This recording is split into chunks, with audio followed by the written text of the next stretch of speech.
That's right, Jim. Well, it's been pretty loud out here outside of Eaton Corporation, as you maybe could hear behind me right there. Plenty of cars driving by, honking in support. You can see what many neighbors have come to describe as an eyesore and a health hazard. It's a pile of thousands of waste tires stacked as high as the roof of the house. So if you get into an accident or have a part in your car break, it could now take months until a mechanic is able to get under your car or under your hood to fix it, depending on the part. We just found out a little while ago you're the winner of Illinois' 17th Congressional District. And all I gotta ask is, how does it feel? Oh my gosh, so exciting. Pretty much everyone's feeling a pinch at the pump.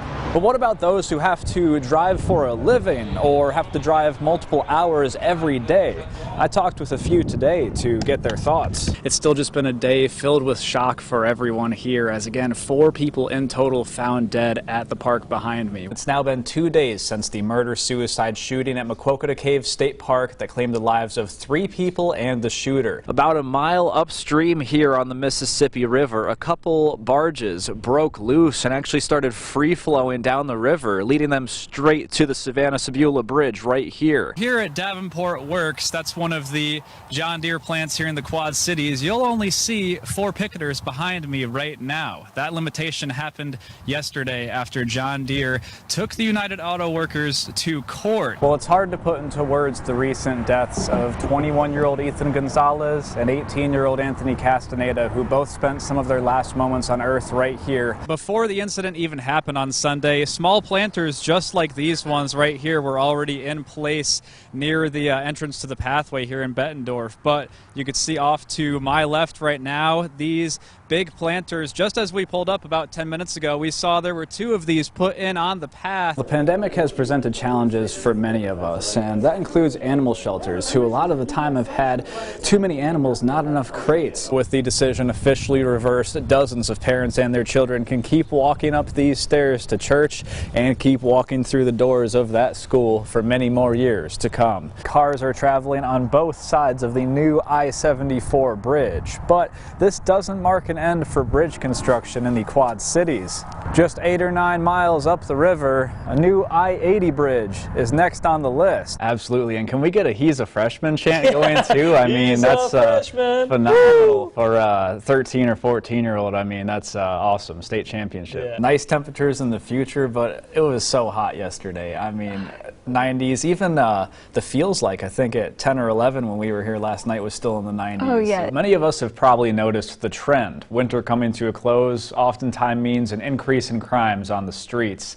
It's a trend that Mayor Tomes and other leaders across the Quad Cities say they've noticed too. This was the moment just after 12:30 Tuesday afternoon when Eaton Corporation hung a banner on their building right behind their striking workers. The banner advertises "Launch Your New Career," listing positions for which the company is hiring. The striking union members had a few things to say as the sign was going up. Guys don't make money, people make money. We make money, Dale. We make the money, not your sign. Go ahead, tell them inside. Tell them. Tell them! Honestly, it just appears to be another Eden scare tactic. You can't just replace us with people who know nothing about what's going on. This is all coming after strikers say the union and Eaton met virtually this morning after weeks of silence, and once again, the 2 sides made no progress towards a new deal. Basically, at the beginning of the meeting, they said, well, we're here. We're not going to give you anything except we're going to sharpen our pencils and see you again on the 22nd. That led to the union members also putting something on display today. One of their inflatable union rats, historically used to show opposition towards companies, which went up hours before the Eaton banner. We got the rat today. Hope that shows them a little something, because we're not backing down. This isn't the first time tensions have been hot between the 2 sides this month, as Eaton shipped in busloads of replacement workers 2 weeks ago, which could be seen traveling in and out of their parking lot today. Basically, it seems like they just want to have bodies in there just to look like they have bodies. But the union members, we're ready to go to work. Be fair. Be fair. Are still holding strong on the picket lines. I'm sure they're going to be playing hardball still, seeing if we're going to hold strong, and I'm sure we will. So we're in it this far. I don't see why we would back down now. In Davenport, Matt Holderman, Fox 18 News. Right now, everybody's doing it as well as expected, dealing with severely tragic event. Friday morning, July 22nd, Adam Morehouse and his family had their worlds turned upside down. Morehouse found out his sister, Sarah Schmidt, who was camping with her family at Maquoketa Cave State Park, had been killed by a gunman inside her tent, along with her husband Tyler and their 6-year-old daughter, Lula. This was completely random. Nobody in either families knew anybody. We didn't know the suspect. The suspect didn't know us. We don't know of any interaction that occurred. It was simply this individual woke up that morning and decided to pick a tent and walk into that tent where my sister and her family was sleeping and never got a chance to wake up. Morehouse says the Schmidt family were simply enjoying a family vacation at the park, doing what they loved, before becoming victims of the tragedy. About 1.5 years ago, they started camping for the first time, and the kids took to it immediately.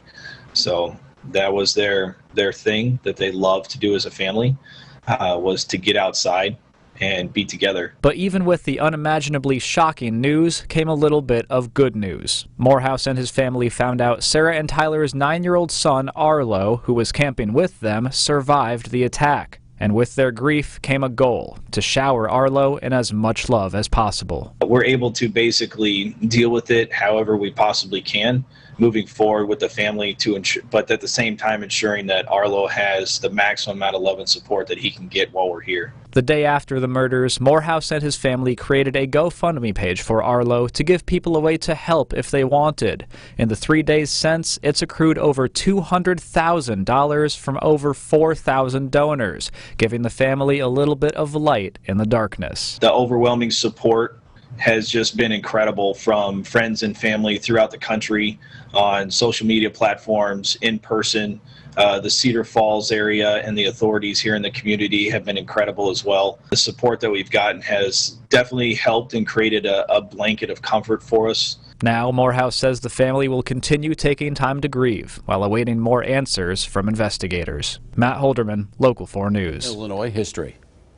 A lot of matted coats, a lot of fecal matter, a lot of very, very skinny dogs. In one of the biggest animal hoarding cases ever discovered in Illinois, officials rescued nearly 200 dogs from a home in Sherrard over the weekend. It took teams of volunteers almost 3 days to get all the dogs off the property, and they say most of them were border collies, all being kept in unsanitary, crowded conditions. I don't think I'll ever forget the smell. It was, I'm sorry. It was horrible. Absolutely horrible. Animal rescue organizations from across the Midwest and the Quad Cities came to help out and could tell these dogs have never known a normal life. There were some that we would put a towel in their crate and they were rolling around because they had no idea what a towel was. Neighbors say they've known something's been up for years, as they've heard dogs barking in the distance. They just didn't know exactly how bad it was. When I heard there was 200, I mean, I fell out of my Ranger. I'm like, I knew there was a lot of dogs, but I didn't know there was that many. As for the dog's owner, police say she's 59-year-old Karen Plambeck, a woman with a history of animal cruelty. Court documents show that in October of 2019, Plambeck was charged with animal cruelty in Mercer County for keeping a halter on a horse for so long it became implanted into the horse's face. Mercer County Sheriff's deputies arrested Plambeck Friday night, and she now faces 3 counts of aggravated animal cruelty. As for her neighbors, they were glad to see her arrested. I'm just glad it's over with. I mean, hopefully she'll never have another animal. And as for the border collies, many of the people who helped save them hope this can be their new beginning. I am happy those dogs get to experience what love actually is from a human, and they have the prospect of an amazing second chance at life. In Sherrard, Illinois, Matt Holderman, Local 4 News.